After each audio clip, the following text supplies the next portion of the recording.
Boa noite, fãs da ciência. Bem-vindos a mais uma análise aqui no Universo Med. Olá! Hoje o foco é aquela partida de conhecimento do professor Cláudio Cirne para a turma de medicina da Universo. Exatamente. E o tema, um adversário pequeno, microscópico, mas com impacto, gigantesco.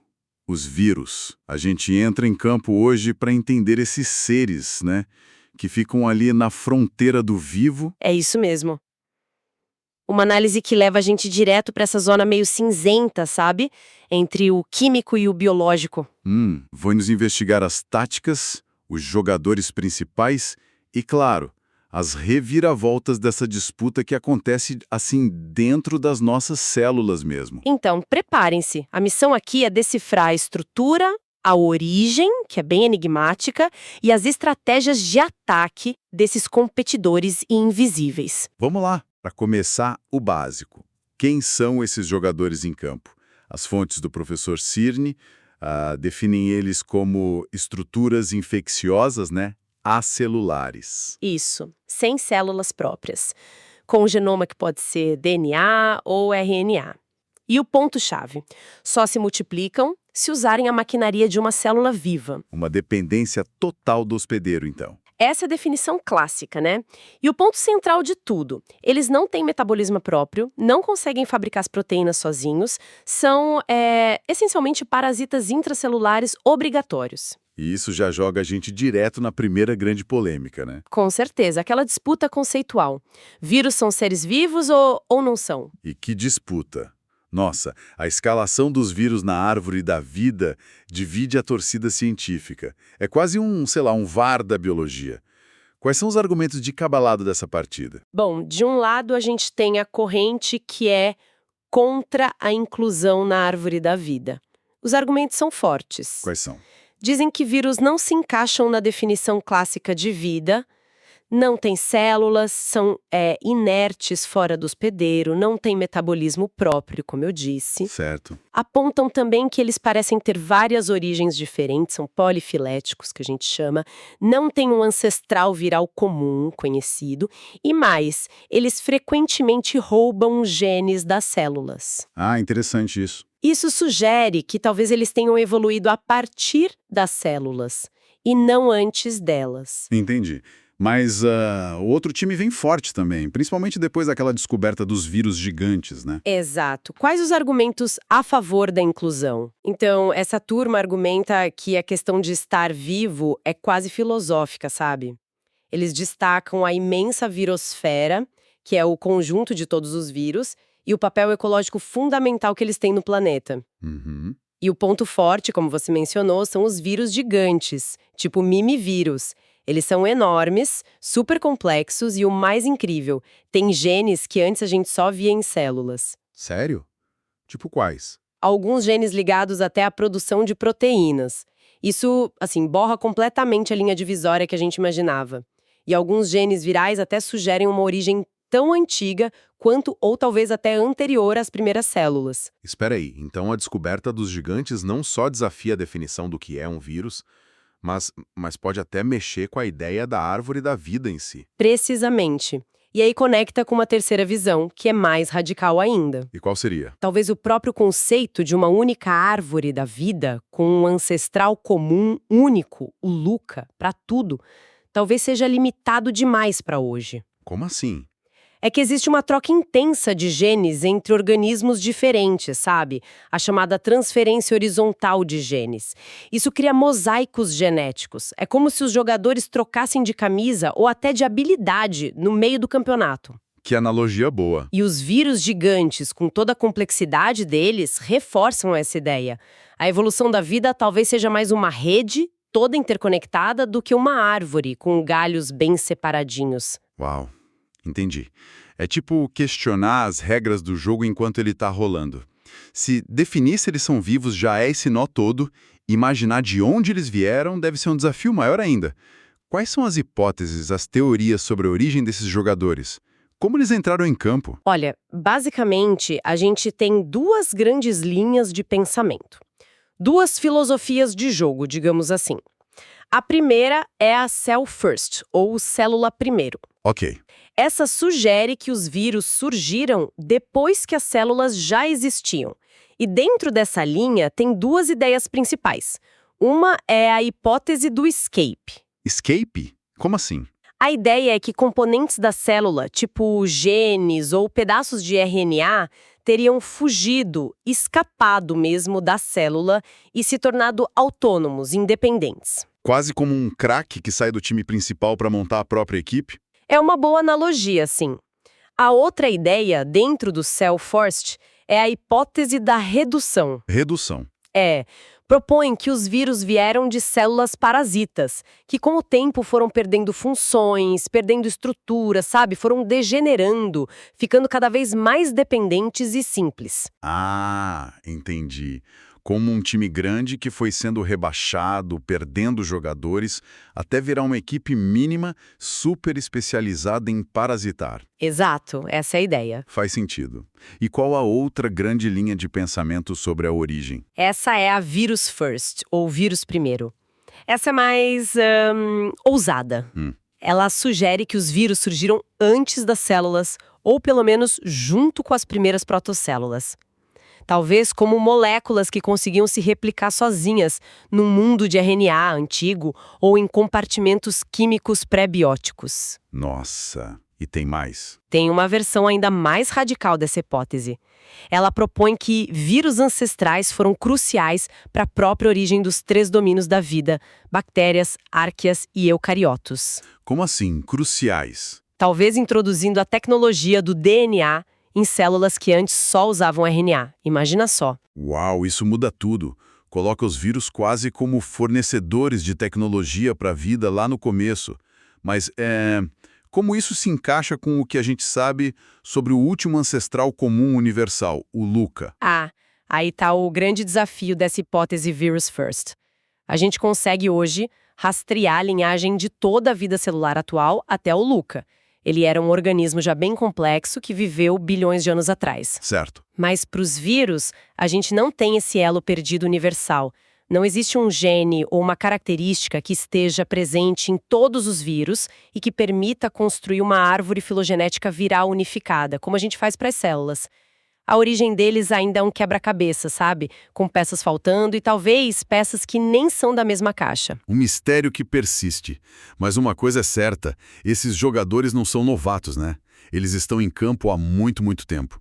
A gente tem registros históricos dessa atuação viral, não tem? Com certeza. A própria palavra vírus vem do latim, significa veneno ou toxina, mostrando que essa associação com doença é bem antiga. E as evidências vão longe mesmo. Que tipo de evidência? Olha, tem um hieróglifo egípcio lá de Mênfis, de mais ou menos 1500 a.C. Ele mostra um sacerdote, o Siptah, com uma perna toda atrofiada. É uma imagem clássica das sequelas da poliomielite. Incrível pensar nisso. Milênios atrás? E já tinha registro visual do efeito de um vírus. Sim. E outro exemplo impressionante é o faraó Ramsés V. Ele morreu em 1196 a.C. E a múmia dele preservou marcas na pele que são muito consistentes com a varíola. É um testemunho do impacto dessa doença viral lá no Egito Antigo. E, pelo visto, não afetava só humanos, né? As plantas também. Correto. As fontes do professor mencionam até um poema japonês de 752 d.C., da imperatriz Kouken. Ela descreve, de um jeito bem poético, o amarelamento das folhas de uma planta durante o verão. Como é o poema? Ela diz: "Nesta aldeia, parece que está congelando continuamente, pois a planta que vi no campo do verão, a cor das folhas estava amarelada." Nossa. É um sintoma clássico de virose em planta. Mostra que esses agentes atacam em todo o espectro da vida, e isso, há séculos. Poético e um pouco sinistro ao mesmo tempo. Esses exemplos mostram a longa história. Agora, vamos para as estatísticas. Porque os números dessa virosfera são, assim, de cair o queixo. Qual a dimensão desse elenco viral no planeta? Aqui a coisa fica maluca mesmo. A metagenômica, que é aquela técnica de sequenciar DNA e RNA direto do ambiente, sem precisar cultivar nada em laboratório, revolucionou completamente a nossa visão. De o que ela revelou? Estimativas baseadas nesses estudos apontam para algo em torno de 8 vezes 10 elevado a 31 partículas virais na Terra. Pera, 8 Aham, com 31 zeros depois. exatamente. 80 sextilhões. Meu Deus. É um número que a mente da gente nem consegue processar direito. E isso representa muito em termos de biomassa, de matéria. Representa, e muito. Toda essa multidão viral equivale, em massa, a mais ou menos 75 milhões de baleias azuis. 75 milhões de baleias? Isso, ou umas 200 milhões de toneladas de material biológico viral espalhado por aí. E o mais fascinante é que essa vastidão toda está sendo descoberta muito mais pelo sequenciamento genético direto do ambiente do que pelos métodos antigos de cultivo em laboratório. A gente está só começando a mapear esse universo invisível. Uma verdadeira imensidão escondida. Com essa presença toda, fica ainda mais difícil ignorar o impacto deles, sendo vivos ou não, né? Exatamente. Ok, então entendemos a história, a polêmica da vida, a escala absurda, mas vamos para a anatomia do jogador. Qual é o equipamento básico de um vírus? Aquela estrutura fundamental que a gente chama de vírion. O vírion é um exemplo fantástico de eficiência minimalista. Basicamente, ele tem 2 ou 3 componentes essenciais. Primeiro, o ácido nucleico. O manual de instruções. Isso, o genoma viral. Pode ser DNA ou RNA, fita simples ou dupla, linear ou circular, um segmento só ou vários. É ali que está toda a informação para fazer novas cópias do vírus. Certo. E o segundo? O segundo é o capsídio. Essa é a armadura de proteína que protege o ácido nucleico. Ele é formado por unidades menores, chamadas capsômeros, e geralmente tem uma organização bem simétrica, bem regular. Ah, ok. A combinação do ácido nucleico lá dentro com o capsídio por fora é o que a gente chama de nucleocapsídio. Núcleo capsídeo. Entendi. E o terceiro componente? Você disse que eram 2 ou 3? O terceiro é opcional. Alguns vírus têm um envelope, Um envelope? tipo uma capa extra. Exato. Uma capa a mais, feita de lipídios e proteínas que, na verdade, é derivada da membrana da célula hospedeira. O vírus rouba um pedaço da membrana da célula quando está saindo. Que esperto. É. Vírus que não têm essa capa são chamados de não envelopados ou NUs. E a partícula completa, prontinha para infectar, núcleo capsídeo mais o envelope, se tiver, é o vírion. Perfeito. Então, o kit básico é o manual, ácido nucleico e a armadura capsídio, que juntos formam o núcleo capsídio. O conjunto pronto para jogo é o vírion, e alguns ainda usam um casaco extra envelope. E eles são minúsculos, né? Na faixa dos nanômetros. Exatamente. Geralmente entre 18 e 300 nanômetros. São tão pequenos que passam por filtros que barram bactérias, invisíveis ao microscópio de luz comum. E reforçando, só se multiplicam dentro de células vivas e carregam só um tipo de ácido nucleico por vez, ou DNA ou RNA, nunca os dois juntos. É isso mesmo. Você mencionou que o capsídio tem simetria. Quais são os estilos arquitetônicos, as formações táticas desses jogadores? Como eles se organizam? A gente observa principalmente 3 tipos de simetria, 3 formações básicas nos capsídeos. A primeira é a icosaédrica. Icosa o quê? Icosaédrica. É um poliedro regular com 20 faces triangulares. Pensa numa bola de futebol antiga, com aqueles gomos. É uma forma super eficiente para empacotar o máximo de genoma usando o mínimo de proteína. Cria uma bola bem resistente.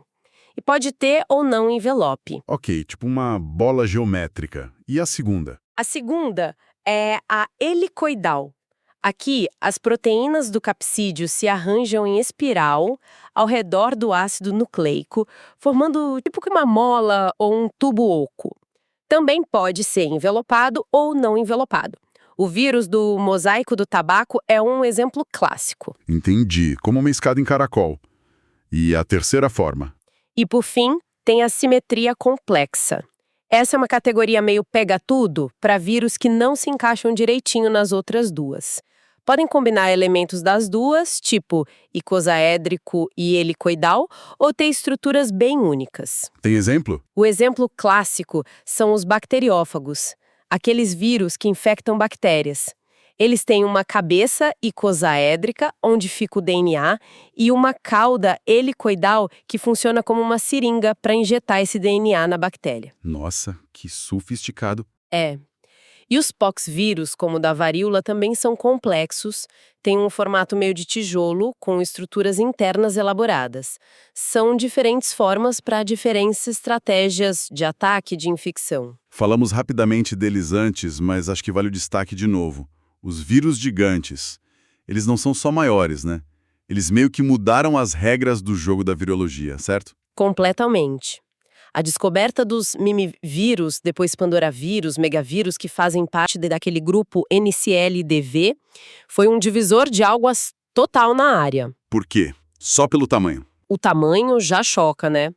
Eles chegam a ter 400 até 1000 nanômetros, são visíveis em microscópio de luz comum, do tamanho de bactérias pequenas. Mas o mais impactante mesmo é o genoma deles. O que tem o genoma? É gigante e super complexo. Codifica centenas, às vezes mais de 1000 proteínas. Muito mais do que qualquer vírus normal. Então não são só jogadores maiores, eles têm jogadas, funções que a gente pensava que eram exclusivas das células. Exatamente. Alguns dos genes deles estão envolvidos em processos como a própria tradução de RNA em proteína, algo que era impensável para um vírus. Eles realmente embaralham todas as definições que a gente tinha e reforçam muito aquela ideia de um contínuo entre o mundo viral e o celular, desafiando nossas caixinhas conceituais. Fascinante. Com tanta variedade de tamanho, forma e agora essa complexidade genética toda, como é que a gente organiza o livro de jogadas deles? Como se classifica os diferentes tipos de genomas virais e as estratégias que eles usam? A diversidade genômica é realmente imensa. Como a gente viu, pode ser DNA ou RNA, fita dupla, DS ou simples, SS. No caso do RNA de fita simples, ainda tem a polaridade, positiva, plus, ou negativa, menos. Pode ser linear ou circular, pode ser um segmento único de genoma ou vários segmentos. Muita variável. Muita? Para organizar tudo isso, a ferramenta-chave que a gente usa é a classificação de Baltimore. Foi proposta lá em 1971 pelo David Baltimore, que ganhou o Nobel por causa da transcriptase reversa. Ah, sim. Baltimore. E qual o critério principal dessa classificação? Não é só o tipo de ácido nucleico, né? Você falou de polaridade, fita dupla, simples. O critério-chave, o pulo do gato da classificação de Baltimore, é a estratégia que o vírus usa para produzir o RNA mensageiro, o mRNA. mRNA. Aquele que a célula lê para fazer as proteínas? Exatamente. Então, a classificação de Baltimore organiza os vírus em 7 classes, de I a VV, de acordo com o caminho, a rota metabólica que o genoma viral precisa percorrer para gerar esse mRNA, que é essencial para o ciclo viral. Cada classe representa um plano tático diferente para conseguir produzir as proteínas virais dentro da célula hospedeira. Ah, genial. Então, Baltimore agrupa os vírus pela jogada inicial deles para controlar a produção de proteínas. Poderia dar uns exemplos-chave só para a gente visualizar essas estratégias diferentes? Claro, vamos lá. Manda. Classe 1, DNA dupla fita. Como os herpes vírus, adenovírus, o DNA dupla fita deles pode ser usado de forma relativamente direta pela maquinária da própria célula para fazer o mRNA. É a estratégia mais clássica, Ok. Classe 4, SSRN+. RNA fita simples de polaridade positiva. Pensa no poliovírus, no vírus da dengue, zika, febre amarela, coronavírus. O RNA deles já funciona diretamente como mRNA. Assim que entra na célula, os ribossomos já podem começar a ler e traduzir. É um ataque bem rápido. Direto ao ponto. Classe 5, SSRN-. RNA fita simples de polaridade negativa. Aqui entram o vírus da influenza, a gripe, da raiva, do ebola. O RNA deles tem a polaridade errada. Não pode ser lido direto pelos ribossomos. Então, o vírus precisa trazer junto com ele, dentro do vírion, uma enzima própria, uma RNA polimerase dependente de RNA. Para que essa enzima? Para primeiro copiar o genoma negativo dele numa fita de RNA positiva. E aí sim, essa fita positiva funciona como mRNA para fazer as proteínas. Precisa desse passo extra, dessa jogada intermediária. Entendi. E a classe V? Retrovírus usam ele direto como mRNA. Eles trazem a famosa enzima transcriptase reversa. Ah, famosa. Ela faz uma cópia de DNA a partir do molde de RNA viral. Depois faz a segunda fita de DNA, e esse DNA dupla fita é integrado no genoma da célula hospedeira. Aí, a partir desse DNA integrado, a célula produz tanto mRNA viral quanto novas cópias do genoma de RNA para montar novos vírus. É uma estratégia super engenhosa e complexa. Nossa, uma aula de estratégia viral. Deu para ter uma boa ideia da variedade de táticas só para iniciar a produção de proteínas. E agora o clímax da partida. Como acontece o ciclo completo? A invasão, a tomada de controle da célula e a multiplicação para formar novos guerreiros. Pois é, chegamos na ação principal. É um processo que acontece em etapas, uma sequência bem coordenada de jogadas. A gente pode agrupar em fases gerais para facilitar. Primeiro tem a entrada do vírus na célula. Como funciona essa entrada? Ela começa com a adsorção. É a ligação específica do vírus a moléculas na superfície da célula, os receptores. Funciona como uma chave na fechadura, sabe? Garante que o vírus infecte o tipo certo de célula. Ok, ele atraca na célula certa e depois? Depois vem a penetração. É a entrada propriamente dita. O vírus inteiro, ou às vezes só o genoma dele, entra na célula. E o jeito como isso acontece varia bastante. Vírus envelopados, por exemplo? Aqueles com o casaco. Isso. Eles podem usar fusão direta. O envelope dele se funde direto com a membrana da célula, liberando o nucleocapsídeo lá dentro. O vírus do sarão faz isso. Ou podem usar fusão após endocitose. Endocitose. A célula engole o vírus? Exato. A célula engloba o vírus numa vesícula. Aí lá dentro da vesícula, geralmente por causa de uma mudança de pH, o envelope viral se funde com a membrana da vesícula, liberando o conteúdo viral. O vírus da influenza faz assim. E os não envelopados, os nus? Como eles entram? Também tem táticas diferentes. Alguns, depois de serem englobados na vesícula, causam a lise da membrana dessa vesícula, tipo o adenovírus. Outros conseguem fazer uma translocação direta do genoma através da membrana, seja da célula ou da vesícula. O poliovírus parece fazer algo assim. Muitas táticas de invasão.